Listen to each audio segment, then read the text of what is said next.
Jasmine y Freddy eran unos niños muy alborotados, corrían por la casa de sus abuelos intentando recrear un acto de policías y ladrones.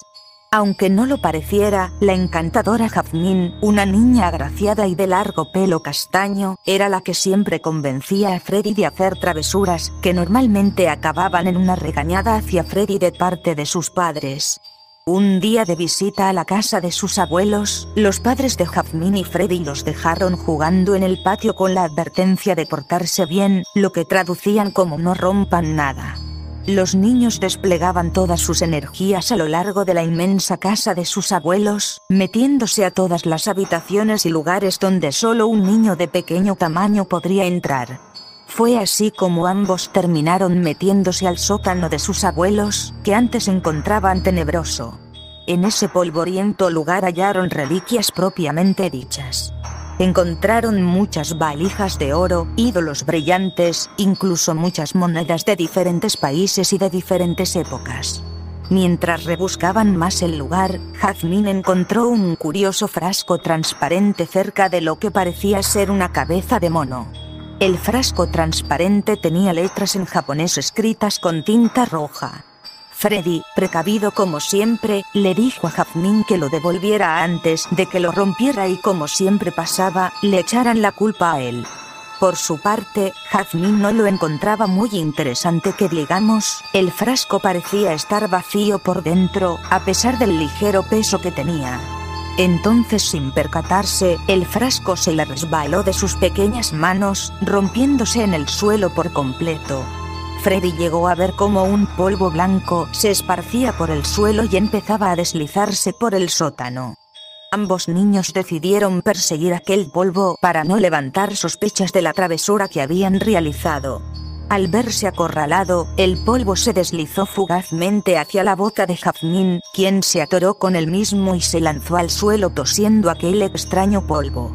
Freddy llamó rápidamente a sus padres para que auxiliaran a su pequeña hermana. Así pues todos, incluyendo sus abuelos, la llevaron al hospital más cercano al ver que tenía problemas para recobrar el conocimiento.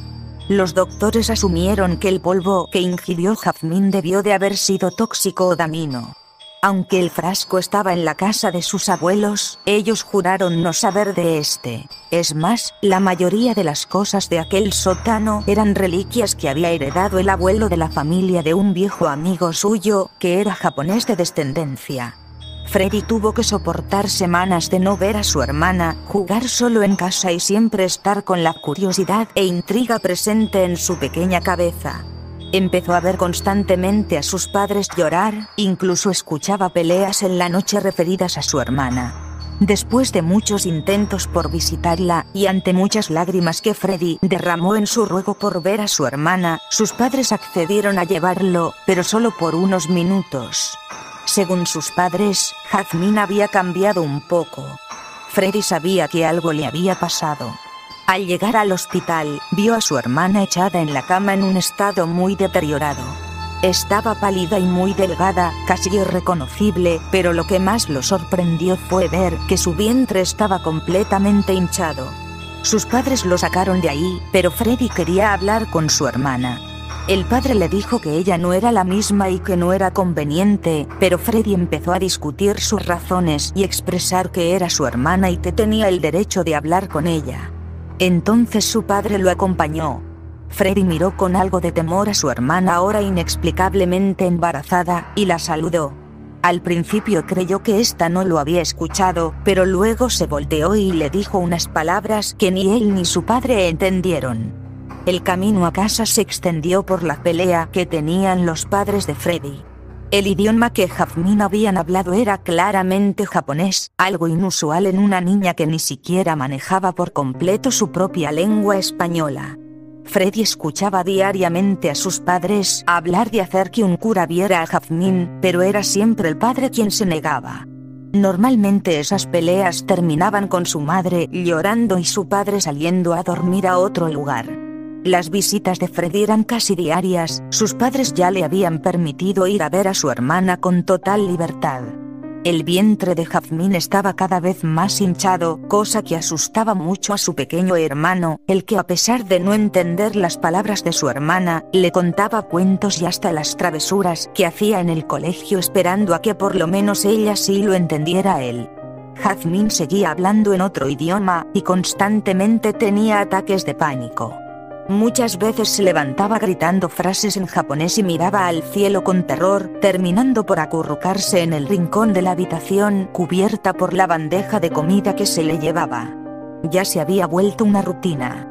Los doctores creyeron que la mejor medida sería llevarla a un centro en donde la pudieran tratar mejor, propuesta que solo hizo enojar a los padres. Jazmín terminó por volver a su casa por decisión de sus padres, a pesar de las recomendaciones médicas. La pequeña se veía más delgada y mostraba siempre esa paranoia. Salía a altas horas de la noche solo para contemplar el cielo y pasar aproximadamente una hora sollozando en el suelo. Muchas veces intentaba comunicarse con su hermano, jalándolo y diciéndole en palabras incomprensibles para él algo con una expresión de terror. Se lo decía y señalaba al cielo, lo agitaba con fuerza, pero era inútil, su pequeño hermano no podía entender lo que le quería decir. Fue una mañana de octubre que Freddy se levantó por los gritos de sus padres. Al parecer Jazmín iba a dar a luz. Fueron los 4 rápidamente al hospital para atenderla. Jazmín se retorcía de dolor mientras se tocaba el bulto que tenía en el vientre.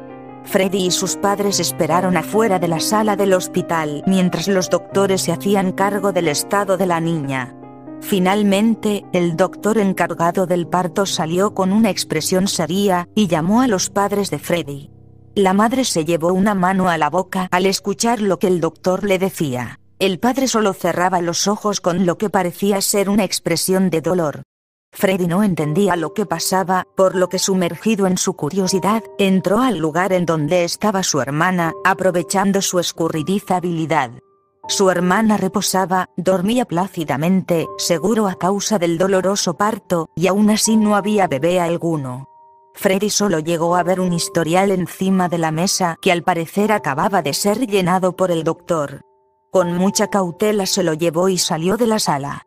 De camino a casa, sus padres no comentaron ni una sola palabra. Sea lo que hubiese sucedido, no fue nada grato para ellos. Al llegar a casa, Freddy corrió a su habitación para leer lo que el expediente clínico decía sobre su hermana. Entonces comprendió lo que sucedía por medio de las lecturas que tenía en sus manos. El bebé de su hermana había nacido muerto. De hecho, según el historial clínico había muerto desde que estaba en el vientre de su hermana, pero no le pudieron practicar un aborto por su deteriorada salud, mucho menos una cesárea.